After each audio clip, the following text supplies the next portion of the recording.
Hi, I'm Jana Van Rooyen, and this is the Harvard House Money Morsel.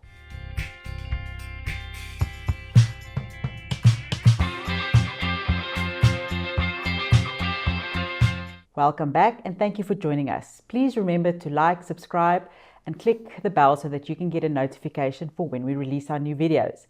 In the studio with me, I have our senior portfolio manager, Nick Rogers. Hello, Nick. Morning, Jana. So we know all the hysteria that happens when your cell phone dies or there's no Wi-Fi, especially when you have teenagers. And that's just because we are so connected that it really just disrupts your whole day. And that disruption or that reliance is the heart of our theme today, which is electrification.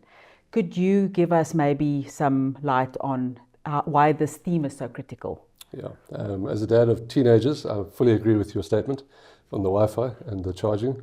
Yeah, I mean, if you think about everything we do every day, you look at the World Cup last night, the amount of people using technology, the world has to be electrified to work and to push GDP. And I think one way to look at it is to look back in history to mega projects which drove GDP at the time. In the US, the expansion of the railway network took 71 years and cost $550 billion in today's money. And then if you look at what China's done in the last 5 years, they've spent 3 times that, $1.5 trillion, and that was to upgrade solar, wind and battery storage on the electrification process. What has happened though is that they've jumped ahead of the US and Europe. So I think their use is at about 28% at the moment, versus the US and Europe at about 22%, and they've kind of flatlined. They've caught a wake up, and they've realized that China's streets ahead in terms of their grid and the amount of electricity they have access to. And for the American hyperscalers, the Amazons and Googles of the world, they need that grid to be, widespread, easily accessible, cheap to use, efficient. And so America has to play catch up quickly. And to continue with this theme, over the last couple of years, there's been this massive surge in AI demand, or the use of AI adoption. And with that comes this insatiable demand for storing the data and processing the data. Yep. Could you maybe tell us how AI Sure. and data centers, why those two are so closely linked? Sure. If you look at last year, 2025, the hyperscalers, so the big US tech companies who've got billions of users, were able to, everyone poured money into those shares. But what's actually happened this year is that it's all about the foundational level of AI that counts. So if you think of ChatGPT, when you type in, please write an essay on this, or please research this topic in depthly, it's in 10 seconds or less. It's going through thousands of references. It's like a big library.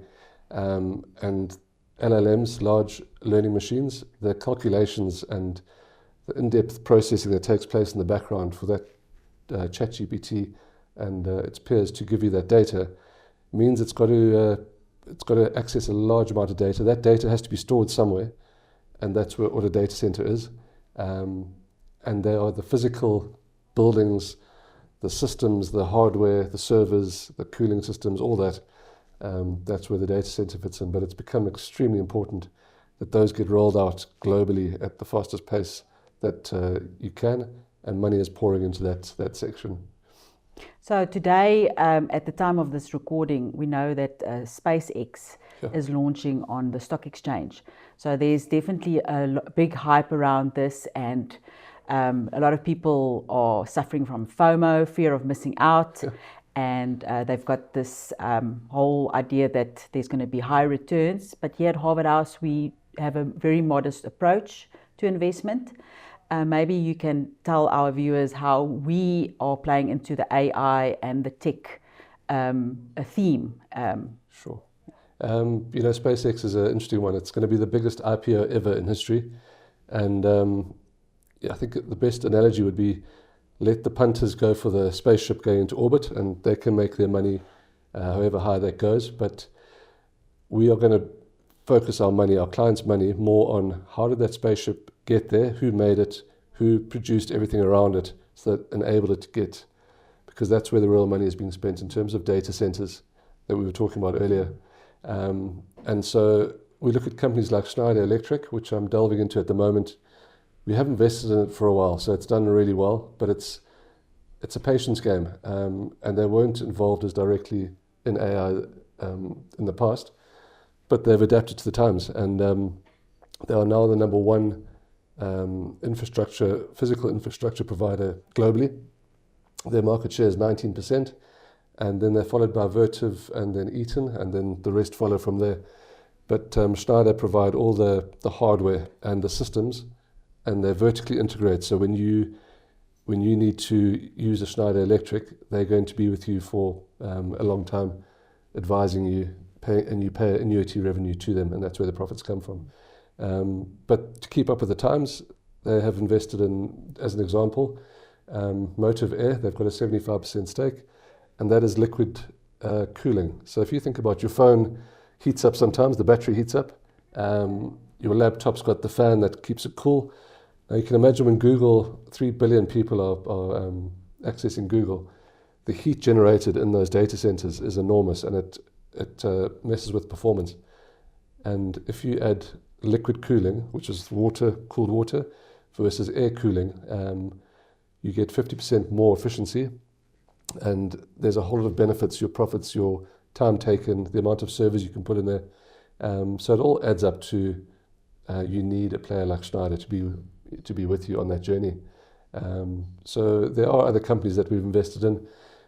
Eaton is one example, also in data centers.